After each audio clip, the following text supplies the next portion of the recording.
नमस्ते अनि धेरै स्वागत छ तपाईं सम्पूर्ण साथीहरुलाई हाम्रो YouTube च्यानलमा र साथीहरु अर्को पनि नयाँ आईपीओ निष्कासन गर्न गइरहेको छ र त्यो कुन कम्पनी रहेको छ आज सोहीसँग सम्बन्धित जानकारीहरु यस भिडियोमा गराउने छु कति कि त आईपीओ निष्कासन गर्दै छ सम्पूर्ण जानकारीहरु यस भिडियोमा गराउने छु सो भिडियो पुरै अन्तिमसम्म हेरेर साथ दिनु होला अनि नयाँ हुनुहुन्छ भने कृपया हाम्रो च्यानललाई सब्स्क्राइब गरिदिनु होला आउनु साथीहरु भिडियोलाई अगाडि बढाउँ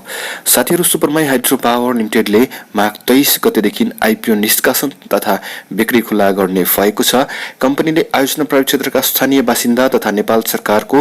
सम्बन्धित निकायबाट श्रम स्वीकृति प्राप्त गरी विदेशमा बसी रोजगार गरिरहेका नेपालीका लागि आईपीओ निष्कासन गरे पश्चात भने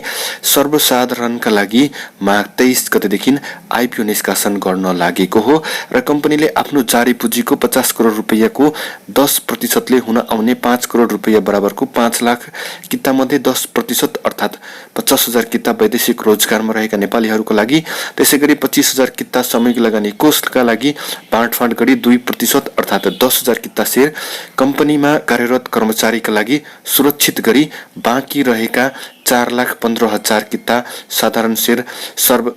सर्वसाधारणका लागि निष्कासन गर्न लागेको हो कम्पनीको आईपीओ मा भने न्यूनतम 10 कितादेखि अधिकतम 20,000 किताका लागि आवेदन दिन सकिनेछ र कम्पनीको आईपीओ मा भने माघ 26 गतेसम्म आवेदन दिन सकिनेछ सो अवधिमा सम्पूर्ण आवेदन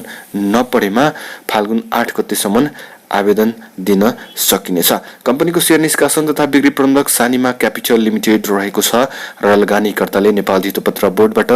स्वीकृति प्राप्त गरेका सम्पूर्ण आश्व सदस्य बैंक वित्तीय संस्था र तिनका तोकिएका शाखा कार्यालयबाट सी आश्व प्रणाली मार्फत आवेदन दिन सकिनेछ आईपीओ निष्कासनका लागि गराइएको रेटिङमा इक्रा नेपालले कम्पनीलाई ICRA NP issuer rating BBB- rating प्रदान गरेको छ यसले कम्पनीको वित्तीय दायित्व वहन गर्ने क्षमतामा औसत जोखिम रहेको संकेत गर्दछ र साथीहरु सुपर माइ हाइड्रो पावर द्वारा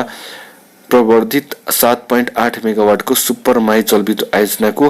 प्रति मेगावाट लागत निर्माण अवधिको ब्याज सहित 19 करोड 8,48,205 रुपैयाँ रहेको छ र साथीहरु यो कम्पनीले चाहिँ माघ 23 गतेदेखि आईपीओ निष्कासन गर्दैछ हस्त साथीहरु यो त थियो नयाँ आईपीओ को बारेमा जानकारी यस्तै भिडियोको लागि हाम्रो YouTube च्यानललाई सब्स्क्राइब गरिदिनु होला अहिले बिदा हुन चाहन्छु